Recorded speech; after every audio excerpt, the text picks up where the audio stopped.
Llamar, muy bien. De acá en más, Con María O'Donnell. un tutorial para tiempos complejos.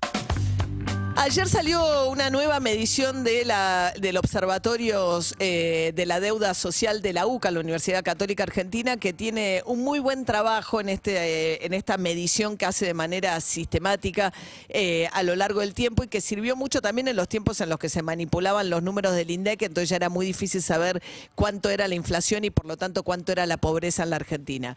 ¿Por qué? Porque la manera de medir pobreza en Argentina es según ingresos. Se establece una canasta básica de alimentos y servicios y si una familia no alcanza a cubrir con sus ingresos esa canasta básica, se considera que esa persona es pobre.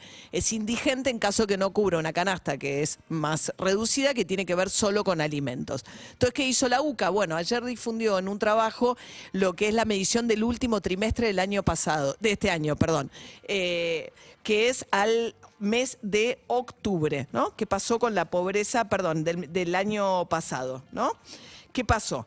Bueno, de este año, estoy armando un lío bárbaro.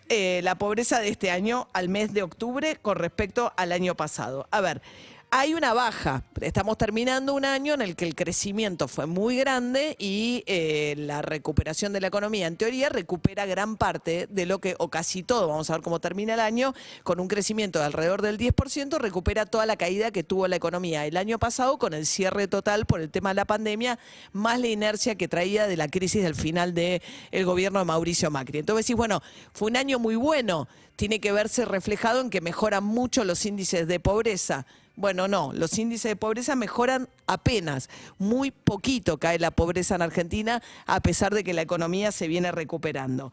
En octubre había un 43,8% de los argentinos que vivían en hogares que están por debajo de la línea de pobreza. Mucho más si uno lo mira por edad, los chicos viven, y esto venimos hablando hace mucho, lo que se llama la infantilización de la pobreza.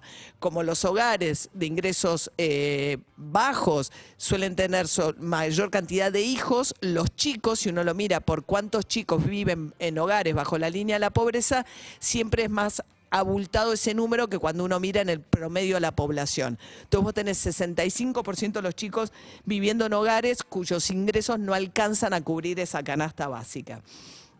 Los niveles de indigencia son parecidos a los de prepandemia. Acá Agustín Salvia destacó el rol de los planes sociales.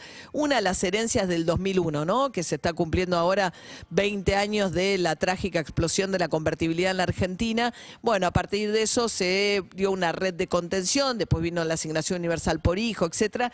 Y eso que hace que aún en momentos de mucha crisis la indigencia no suba mucho porque tenés una cobertura que al menos cubre lo básico.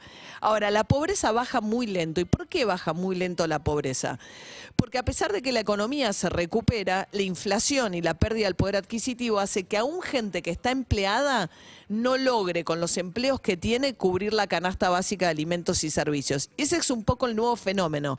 El fenómeno de los trabajadores que a la vez son pobres, que trabajan. Ahora, claro, ¿es un trabajo formal? No, la mayoría de los trabajadores que trabajan, pero que no alcanzan a cubrir la canasta básica de alimentos y servicios, son trabajadores del sector informal, viven en el conurbano un 30% y la mayoría son varones y la mayoría son jóvenes. Ese es el sector que tiene empleos informales y el problema es que el poder adquisitivo del trabajador informal se recupera mucho más lento que el poder adquisitivo del trabajador que tiene paritarias, una relación de dependencia, etcétera. Y eso es un poco lo que está pasando. Incluso se mejora el empleo. Si uno mira, el desempleo cae, también porque durante el año pasado se generó mucho el efecto desaliento. En pandemia, gente que se desalienta y no sale a buscar trabajo, y para ser desempleado, según las estadísticas, tenés que estar buscando activamente empleo.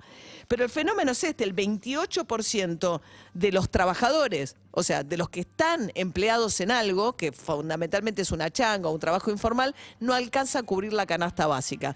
Y esto es por la pérdida del poder adquisitivo. Y este es el gran problema. La inflación lo que está haciendo es que aún en un año en el cual la economía se recupera fuerte respecto a lo que pasó el año pasado, no mejoran sustancialmente los índices de pobreza. ¿Por qué? Porque no mejora el poder adquisitivo. Vos venís de muchos años, y en el gobierno de Mauricio Macri la caída del poder adquisitivo fue de casi el del 20%, venís de muchos años de pérdida del poder adquisitivo, los trabajadores que tienen un trabajo formal, pero que son el 40 y pico por ciento nada más de los trabajadores en la Argentina, logran a veces empatar o a veces con suerte ganarle un poquito a la inflación, que es lo que está pasando este año, pero el sector informal, que es muy grande, llega mucho más tarde y con estos niveles de inflación corren siempre por detrás de la inflación. Entonces, aún teniendo empleos, habitan hogares que no alcanzan a cubrir la línea de pobreza.